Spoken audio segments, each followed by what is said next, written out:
GBS हा आजार पाण्यामुळे नाही तर कोंबड्यांमुळे होत असल्याची माहिती अजित पवारांनी दिली. कोंबड्या नष्ट करण्याची गरज नाही, कच्चं मांस न खाता अन्न शिजवून खा, असं आवाहन अजित पवारांनी केलं. राज्यातील लाडक्या बहिणींना 8 दिवसात लाडकी बहीण योजनेचा हप्ता मिळणार आहे. 3,500 कोटींच्या चेकवर सही करण्यात आल्याची मोठी घोषणा अर्थमंत्री अजित पवार यांनी केली. राहुल नार्वेकर, जयंत पाटील, सतेज पाटील एका खासगी हॉटेलच्या कार्यक्रमावेळी एकत्रित आले. दरम्यान जयंत पाटील यांचा वाढदिवस असल्यामुळे शाहू महाराज यांनी व्यासपीठावरनं त्यांना शुभेच्छा दिल्या. शनिदेवाच्या मूर्तीची झीज टाळण्यासाठी 1 मार्चपासून भाविकांना शनिदेवाच्या शिळेवर केवळ ब्रँडेड तेलानंच अभिषेक करता येणार आहे. शनी शिंगणापूर देवस्थान आणि ग्रामसभेत हा निर्णय झाला. 4-4 महाराष्ट्र केसरी स्पर्धा महाराष्ट्र केसरीचा अपमान असून हा अपमान बंद करून महाराष्ट्रात एकच महाराष्ट्र केसरी स्पर्धा घ्यावी अशी मागणी चंद्रहार पाटलांनी केली. मागणीकडे दुर्लक्ष केल्यास सांगलीच्या जिल्हाधिकारी कार्यालयासमोर लाक्षणिक उपोषण करण्याचा इशारा त्यांनी दिला. अकोल्यात माजी आमदार तुकाराम बिडकर यांचं अपघाती निधन झालं. उपमुख्यमंत्री अजित पवार यांनी बिडकरांच्या कुटुंबियांची सांत्वनपर भेट घेतली. यावेळी आम्ही तुम्हाला एकटं पडू देणार नाही अशी ग्वाही अजित पवारांनी दिली. काँग्रेसचे नवनियुक्त प्रदेशाध्यक्ष हर्षवर्धन सपकाळ यांनी बुलढाण्यातल्या राजमाता जिजाऊ यांच्या जन्मस्थळी जाऊन अभिवादन केलं. जिजाऊंचं दर्शन घेत सपकाळांनी कामाला सुरुवात केली. मंत्री नितेश राणे यांनी प्रयागराजला जाऊन गंगा स्नान केलं. नितेश राणेंनी आई नीलम राणे यांच्यासह महाकुंभात हजेरी लावत गंगा स्नान केलं. विरोधक म्हणतात ही योजना बंद होणार, ती योजना बंद होणार, पण राज्य सरकार ठरवेल ना, तुम्हाला कोणी अधिकार दिला, असा सवाल करत अजित पवारांनी विरोधकांना चांगलंच सुनावलं. बीडमध्ये राष्ट्रवादी काँग्रेस शरद पवार पक्षाकडून बैठक घेण्यात आली. आगामी स्थानिक स्वराज्य संस्थांच्या निवडणुकीच्या पार्श्वभूमीवर या बैठकीचं आयोजन करण्यात आलं. महाराष्ट्रात लवकरच लव्ह जिहाद विरोधी कायदा करण्यासाठी हालचाली सुरू झाल्यात. धर्मांतर करणाऱ्यांवरती चाप लावण्यासाठी राज्य सरकार कायदा आणण्याच्या तयारीत आहे. या संदर्भात सरकारनं GR जारी केलाय. तर अभ्यास करण्यासाठी पोलीस महासंचालकांच्या अध्यक्षतेखाली एक विशेष समिती स्थापन करण्यात आली आहे. महाराष्ट्रातील लव्ह जिहादच्या वाढत्या घटनांना आळा घालण्यासाठी मुख्यमंत्र्यांच्या नेतृत्वात विशेष समिती गठीत करण्यात आली आहे. या निर्णयाबद्दल मंत्री नितेश राणेंनी मुख्यमंत्र्यांचे आभार मानले. लव्ह जिहादच्या नावावर मुस्लिमांना फक्त बदनाम केलं जाते, जिहादचा अर्थच त्यांना माहीत नाही, अशी टीका MIMचे नेते वारिस पठाण यांनी केली. भगवा लव्ह ट्रॅप काय आहे, त्यावरती कोणता कायदा करणार, असाही सवाल त्यांनी केला.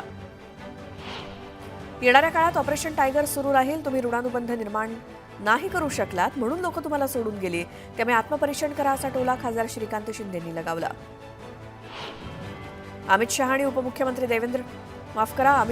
मुख्यमंत्री देवेंद्र फडणवीस यांची पुढच्या आठवड्यात दिल्लीत बैठक होणार आहे. महायुतीत सुरू असलेल्या धुसफुशीवरती चर्चा होण्याची शक्यता आहे, अशी सूत्रांनी माहिती दिली. शिंदेंनी तोंड उघडलं तर ठाकरेंना देश सोडून पळून जावं लागेल आणि ठाकरेंचं लंडन श्रीलंकेमध्ये काय आहे हे आम्हाला माहिती आहे, अशी टीका शिवसेना नेते रामदास कदम यांनी ठाकरेंवर केली. होती दाढी म्हणूनच उद्ध्वस्त झाली महाविकास आघाडी, असं म्हणत शिंदेंनी भर सभेतनं महाविकास आघाडीवर वार केले. माझ्यावर किती आरोप केला, पण जनता माझ्याच पाठीशी, आम्हाला हलक्यात घेऊ नका, असं विधान एकनाथ शिंदेंनी केलं. राष्ट्रवादी शरदचंद्र पवार पक्षाची बीड जिल्हा कार्यकारिणी बरखास्त करण्यात आली. स्थानिक स्वराज्य संस्थांच्या निवडणुकीच्या पार्श्वभूमीवर नवी कार्यकारिणी स्थापन केली जाणार आहे. गोव्यात मुंबई महापालिका आणि वृक्ष प्राधिकरणाच्या वतीनं मुंबईत आकर्षक झाडं, फुलं, फळं आणि भाज्यांचं प्रदर्शन डॉ. चिंतामण द्वारकानाथ देशमुख उद्यानात भरवण्यात आलंय. यंदाच्या वर्षी जलचर प्राणी ही थीम ठेवण्यात आली आहे. पुणे महानगरपालिकेच्या अमृत महोत्सवानिमित्तानं जंगली महाराज रस्त्यावरील छत्रपती संभाजी उद्यानात भव्य पुष्प प्रदर्शनाचं आयोजन करण्यात आलंय. देशविदेशातील विविध प्रकारच्या फुलांच्या प्रजाती इथे बघायला मिळणार आहेत. कल्याण डोंबिवलीत एका हळदी समारंभात एका इसमानं चक्क हातात रिव्हॉल्वर नाचवली. चिंतामण लोखंडे या तरुणानं मेहू डॉन या गाण्यावरती बंदूक नाचवली, त्यामुळे सार्वजनिक ठिकाणी अशा प्रकारे हत्यार काढून मिरवणूक कितपत योग्य, असा सवाल निर्माण झालाय. नागपुरात दुकानाचं शटर फोडून बॅटरी चोरी करणाऱ्या चोरट्याला नागपूरच्या यशोधरानगर पोलिसांनी अटक केली. आरोपीकडनं दुचाकीसह 16 बॅटरीज जप्त करण्यात आल्या. संगणकात बिघाड झाल्याचं सांगून 100 ते 150 अमेरिकन नागरिकांची फसवणूक करण्यात आली. संगणकावरती नोटिफिकेशन पाठवून व्हायरस असल्याचं सांगण्यात आलं आणि दुरुस्तीच्या नावाखाली ही फसवणूक करण्यात आली. नाशिकच्या अश्विन नगर परिसरात हे कॉल सेंटर सुरू होतं. या प्रकरणी 8 जणांना ताब्यात घेण्यात आलंय. नवी मुंबई विमानतळाला दिवा पाटील यांचं नाव देण्यासाठी मुख्यमंत्री फडणवीसांनी केंद्राला प्रस्ताव पाठवला, अशी माहिती मंत्री गणेश नाईकांनी दिली. दरम्यान व्यापारी विमानाचे लँडिंग झाल्यावर हाऊसकीपिंग, लोडिंगची कामं स्थानिकांना मिळण्यासाठी प्रयत्न करणार असल्याचं नाईक म्हणाले. नवी मुंबई विमानतळाला दिवा पाटलांचं नाव लागलंच पाहिजे, अजून निर्णय का झाला नाही असं आत्मपरीक्षण होणं गरजेचं आहे, अशी प्रतिक्रिया आमदार मंदा म्हात्रेंनी दिली. नाशिकच्या मिस्टिक व्हॅली परिसरात नाशिक ग्रामीण पोलिसांनी छापा टाकला. जुगार खेळणाऱ्या 17 रहिवाशांना पोलिसांनी अटक केली. या कारवाईत लाखोंची कॅश, BMW सारख्या गाड्या सुद्धा जप्त करण्यात आल्या. परिवहन मंत्री प्रताप सरनाईकांनी तिसऱ्यांदा दहिसर टोलनाक्याचा दौरा केला. टोलनाक्यावरील वाहतूक कोंडी टाळण्यासाठी आवश्यक उपाययोजनांचा त्यांनी आढावा घेतला.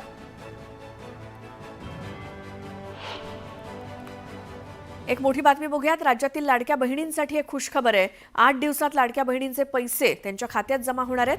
अर्थमंत्री अजित पवार यांनी जालन्यात तशी माहिती दिली. लाडक्या बहिणींवरनं अनेक जण टीका करतात आणि ही योजना बंद होणार असं सांगितलं जाते, पण ही योजना बंद ठेवायची की सुरू ठेवायची हे सरकार ठरवेल, बाकी कुणीही नाही, असं अजित पवारांनी ठणकावून सांगितलं. तसंच येत्या आठवड्यात लाडक्या बहिणींचे पैसे मिळतील असंही ते म्हणाले. त्यांच्या या विधानामुळे लाडक्या बहिणींना दिलासा मिळालाय. तर महिलांसोबत वेडवाकडं वागाल तर मकोका लावेल असा इशारा त्यांनी दिला.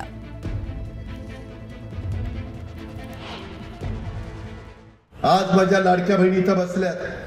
मला या सभेच्या निमित्तानं सांगायचंय, कालच मी इथं परतूर मंठ्याला येत असताना 3,500 कोटी रुपयाच्या चेकवर सही केली.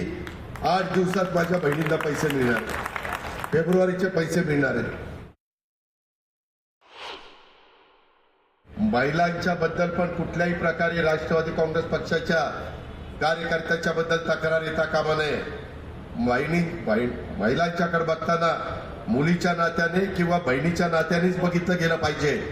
कुठेही वेडेवाकडे काही कानावर आलं तर मग माझ्याशी गाठ आहे, त्याला मोकोकाच लावी, सोडायचं नाही.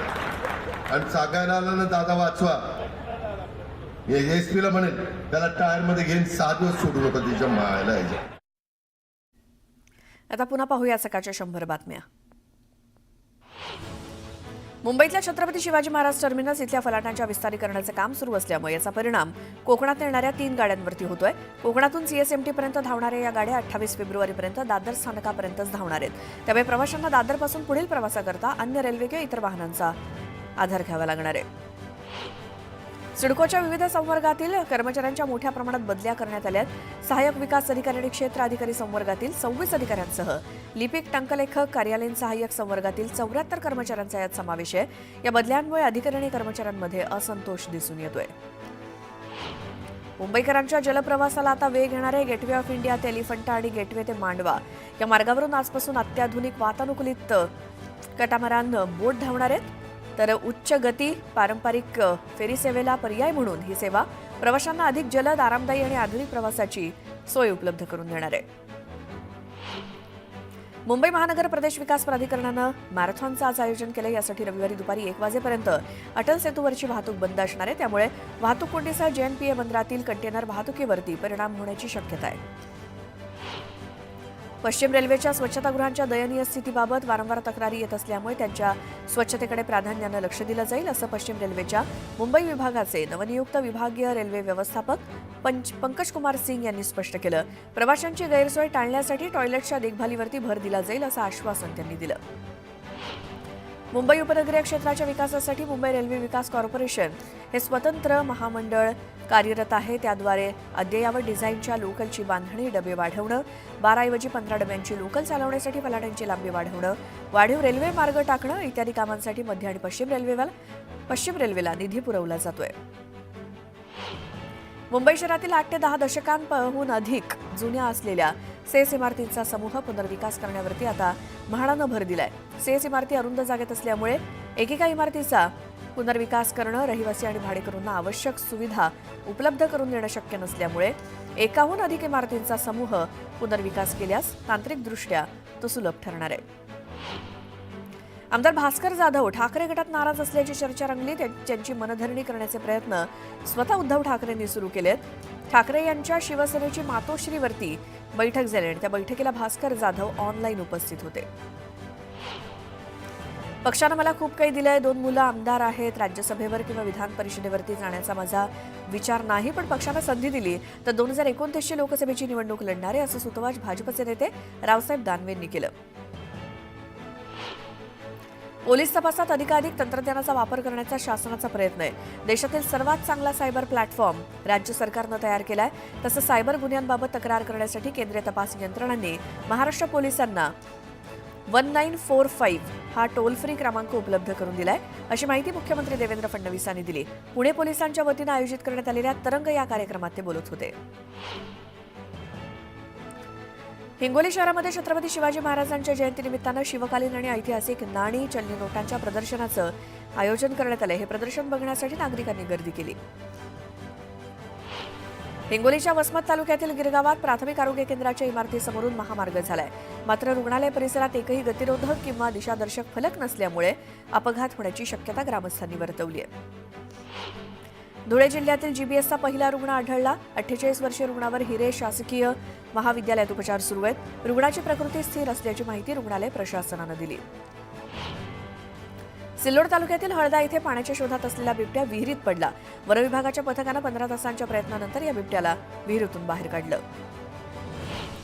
सिंधुदुर्गातील वैभववाडीत बैलगाडा शर्यतीचा थरार बघायला मिळाला. राज्यस्तरीय विनाफटका बैलगाडी स्पर्धेत एकूण 69 बैलगाड्या सहभागी झाल्या. बंड्या मांजरेकर यांनी ही स्पर्धा आयोजित केली होती. ही शर्यत बघण्यासाठी नागरिकांनी मोठी गर्दी केली. बीडच्या आष्टी तालुक्यातील भगवान नगर इथे संत सेवालाल महाराजांची जयंती मोठ्या थाटात साजरी करण्यात आली. यावेळी आमदार सुरेश धस यांनी बंजारा समाज बांधवांचा पारंपरिक पोशाख परिधान केला होता. अमरावतीतील जिल्हाधिकारी कार्यालय रोडवरची आनंद वाईन शॉपला भीषण आग लागली. या आगीमध्ये विदेशी दारू आणि बियरच्या बाटल्या आढळून जळून खाक झाल्यात. शॉर्ट सर्किटमुळे आग लागल्याचा अंदाज वर्तवण्यात आलाय. अकोल्याच्या बार्शी टाकी तालुक्यातील महागाव इथलं अतिक्रमण निष्कासित करण्यात आलंय. या कारवाईनंतर अनेक गरीब कुटुंबाचे संसार उघड्यावर आलेत. कारवाईच्या वेळी रहिवाशांनी हंबरडा फोडल्यामुळे उपस्थित कर्मचाऱ्यांना सुद्धा अश्रू अनावर झाले. दरम्यान इतरत्र राहण्याची सोय करून देण्याची मागणी नागरिकांनी केली. आपल्याला जीवे मारण्याच्या धमक्या येत आहेत असा खुलासा युट्यूबर रणवीर आलाबादी यानं केला. रणवीरनं इन्स्टाग्रामवरती एक निवेदन जारी करत ही माहिती दिली. कापसातील प्रक्रियेदरम्यान दर्जा सुधारावरती भर देत देशभरातील 1000 जिनिंगच्या आधुनिकीकरणाचा प्रस्ताव आहे. त्याकरता प्रति जिनिंग सुमारे 75 लाख रुपयांचं अनुदान दिलं जाणार आहे, अशी माहिती केंद्रीय कापूस संशोधन संस्थेचे संचालक डॉक्टर वायजी प्रसाद यांनी दिली. फेब्रुवारी महिन्याला सुरुवात होताच टोमॅटोचे दर उतरण्यास सुरुवात झाली. आता 10 रुपयांना 1.5 किलो टोमॅटो विकले जात आहेत. शेतकऱ्यांचा लावणीचा खर्च सुद्धा निघणं कठीण झालंय. वाशिम कृषी उत्पन्न बाजार समितीमध्ये नवीन हळदीची खरेदी सुरू करण्यात आली आहे. या शेतमालाला मुहूर्ताच्या खरेदीवरती प्रति क्विंटल 13,101 रुपयांचा भाव मिळाला. बाजार समितीमध्ये यंदाच्या हंगामात उत्पादित हळद ही विक्रीसाठी दाखल झाली आहे. मुंबई महानगर प्रदेशासह कोकणातील रस्ते वाहतुकीसाठी ताण कमी होण्यासाठी केंद्र सरकारनं सागरमाला योजनेअंतर्गत जलवाहतुकीला प्रोत्साहन देण्याचं ठरवलंय. यासाठी प्रवासी जलवाहतुकीसह रोरो सेवेद्वारे मालवाहतुकीचा केंद्र आणि राज्य शासन असा प्रत्येकी 50% हिस्सा वाटप करण्याचं नियोजन करण्यात आलंय.